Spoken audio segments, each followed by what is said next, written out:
काज़ी फ़ाइज़ ईसा अच्छा जज कैसे बन सकता है? जब ये चीफ जस्टिस नहीं था, आईने पाकिस्तान को बने हुए 50 साल हुए थे।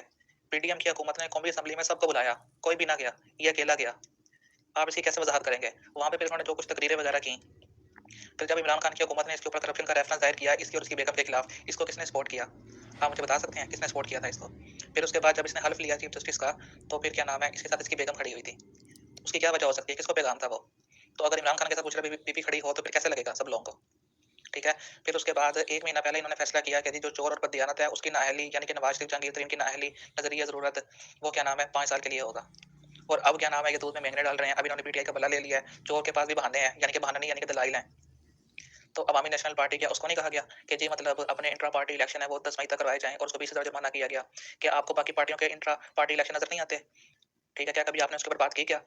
तो जो दूसरी पार्टियों के जो फंडिंग के मामलात हैं इलेक्शन कमीशन, उनके ऊपर कोई क्यों नहीं बात करता? सब जानते हैं मतलब पीटीआई के ऊपर बदतरीन क्रैकडाउन जारी है, पीटीआई को निशाना बनाया जा रहा है, फिर ऊपर से मतलब नहीं जी हम तो इंसाफ बात कर रहे हैं, कानून की बात कर रहे हैं, खुदा का नाम लें भाई आप तो। अस्सलाम वालेकुम रहमतुल्लाहि व बरकातुहू। हाँ मुनीब, कैसे हो? क्या हाल है? सब खैरियत है? वो आपकी बात ठीक है। पता क्या है, मैं ये भी इस कॉलम में आपने पढ़ा ना कि अगर वो, पता क्या है, मेरी बात सुन लो, अगर वो फैसला इनके हक में दे देता तो वो फिर वो लिखा हुआ है ना कि भाई आता कि भाई उन्होंने कानूनी निकात को छोड़ दिया। अभी उसने कानूनी निकात को फॉलो किया है तो सियासी फैसला नहीं दिया, वो सियासी तौर पे गलत फैसला है। तो मैं नहीं कहता ये अच्छा फैसला है। पता क्या, अभी वही माना, अभी तो फिर इलेक्शन का भी तो खत्म हो गया ना। अभी तो इलेक्शन हो या ना हो इससे फर्क नहीं पड़ता। अभी जब आपने एक पार्टी को निकाल दिया बीच में से, तो अभी तो बस समझ लो ऐसे ही दिखावे दुनिया को दिखाने के लिए, जैसे बांग्लादेश ने करवाए हैं 4-5 दिन पहले इलेक्शन करवाए ना। बांग्लादेश ने भी इलेक्शन करवाए हैं, अपोजिशन ने उसका इलेक्शन का बाइकआउट किया। पूरी अपोजिशन ने सिर्फ जो हुकूमती पार्टी है और उसकी निगरानी में कराए हैं। वहाँ पे निगरान हुकूमत भी नहीं बनी। अपोजिशन का क्या क्या था कि जिन पर निगरान हुकूमत बनाई जाए वो इलेक्शन करवाए, तो वो निगरान हुकूमत ने इलेक्शन नहीं करवाया। जो हुकूमत बैठी हुई थी हसीना वाजद, उसी ने करवाए हैं और उसी के पार्टी के उम्मीदवार खड़े हुए हैं। सब खड़ा ही नहीं हुआ।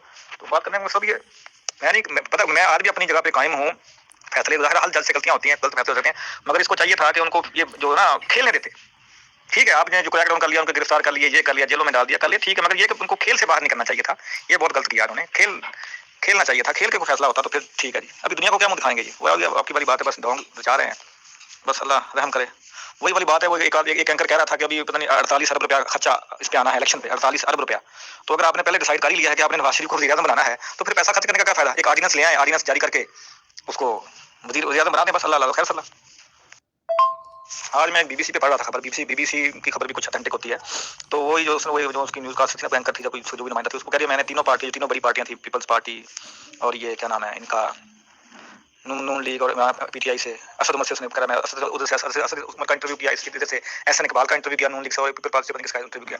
तो कह रहे मैंने असद उमर ने उस वक्त तक इस्तीफा नहीं दिया था। असद उमर ने उस वक्त तक इस्तीफा नहीं दिया था, पीटीआई छोड़ी नहीं थी। तो मैंने पूछा भाई ये आप एस्टेब्लिशमेंट बात कर रहे हो, ये कर दिया वो कर दिया, सबके साथ सारी पार्टियों के साथ जाती हुई है, तो अब सारी पार्टियां मिल क्यों नहीं जाती? देखें आप आइन और कानून की बात कर रहे हैं कि आइन और कानून है कहाँ पर है? तो जो जजेस फैसला देते थे कि मतलब ये जो कैदी हैं, सियासी कैदी, इनको रिहा कर दो, तो वो तो रिहा नहीं होते थे। उनको किसी और मुकदमे में गिरफ्तार कर लिया जाता था। जजेस खुद कहते थे कि जी मतलब प्रेस कॉन्फ्रेंस कर लो, आपकी जान छूट जाएगी। ठीक है। पीटीआई मतलब पेशावर हाई कोर्ट गई अपने मतलब बल्ले के निशान को लेके, वो लाहौर हाई कोर्ट क्यों नहीं गई? वो इस्लामाबाद हाई कोर्ट क्यों नहीं गई? क्योंकि वो ये जानते हैं, पीटीआई ये कहती है कि इन दोनों हाई कोर्ट्स के जो फैसले हैं उनके ऊपर अमल दरामद नहीं हो रहा, फैसला आ भी जाए तो इसी वजह से वो हाई कोर्ट्स गई थी। तो काफी फायदा ईसा मतलब मैंने तो आपको पहले बताया था, कंट्रोल है, कंप्रोमाइज है ये। तो इसको पीछे से हुक्म आ रहा है और ये सारे काम कर रहा है ये। तो जो इसने ताहयात नाअहली वाला हो और ये जो अब फैसला किया है, तो जर्नैलों की अभी मैं इंटरव्यू सुन रहा हूँ मंसूर अली खान का 22 मिनट का, उसने आसिम मुनीर से बात की है। तो मैं आपको सेंड करता हूँ उसका लिंक, आप भी सुनना वो भी। तो बात दरअसल ये है कि जैसे काजी फायद ईसा कह रहा था कि जी मतलब आप क्या नाम है पेशावर हाई कोर्ट क्यों गए, आप क्या नाम है लाहौर हाई कोर्ट और इस्लामाबाद हाई कोर्ट क्यों नहीं गए? ठीक है। फिर उसने कहा कि आपने इंट्रा पार्टी इलेक्शन पेशावर में करवाई, लेकिन यहाँ पे तो चिमकनी लिखा हुआ है। फिर उसको बताया गया कि चिमकनी एक शहर है, पहले पेशावर शहर में करवाने थे, फिर उनको पीटीआई को था कि क्रैकडाउन होगा, यहाँ पर नहीं होगा, फिर खुफिया करवाएगा चिमकनी वगैरह। तो उसको तैयार करके भेजा हुआ था काजी फायद ईसा को। तो वो मतलब बस जैसा उसको कहा गया था उसने वैसे कर दिया। सब जानते हैं, मैंने आपको पहले ही बताया था कि उमर अतिया बंदियाल उसकी भी मुलाकातें हो रही थी जर्नैलों के साथ। तो जैसे वो हुक्म दे रहे हैं वैसे वो कर रहे थे। अभी मैं मंसूर अली शाह का इंटरव्यू सुन रहा था जिसका मैंने भी जिक्र किया आपसे, वो यही बात कर रहा था। उसने कहा कि मेरी मुलाकात हुई है, वो मुझे आसिम मुनीर ही लग रहा था। तो आसिम मुनीर ने कहा कि जी मैं इदारा हूँ, आप एक फर्द से बात नहीं कर रहे। एक 22वें ग्रेड का अफसर अपने आप को इदारा कहता है? इदारा में तो बेशुमार लोग होते हैं। जो सरबराह है क्या वो इदारा है? भाई अगर आप इदारे से बात कर रहे हैं तो फिर आप अकेले क्यों बात कर रहे हैं? आप जितने भी कोर कमांडर हैं सबको साथ बात करें, लेके आए बात करें। आप अकेले अपने आप को इदारा समझते हैं, आपको 1 साल हुए आर्मी चीफ बने हुए को, बातें करते हैं आप। 1971 में मुल्क टूटा। मुल्क क्यों टूटा? क्योंकि ट्रांसफर ऑफ पावर नहीं किया गया था, लेकिन इलेक्शन हुए थे।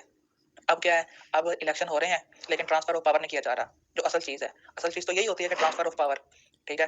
तो मैंने ऊपर मंसूर अली शाह के इंटरव्यू की बात की, तो वो कहते हैं जी इमरान खान मतलब सियासी मंजरनामे में नज़र नहीं आ रहा, अभी भी नज़र नहीं आ रहा, फ्यूचर में भी नहीं आएगा। ओ भाई, आप कौन होते हो फैसला करने वाले? आपने 1971 में भी किया था, मुल्क टूट गया था। अब फिर आप वही बदमाशी कर रहे हो। आप माज़ी की मतलब किताबें नहीं पढ़ते सियासी तारीख की, क्या हुआ माज़ी में?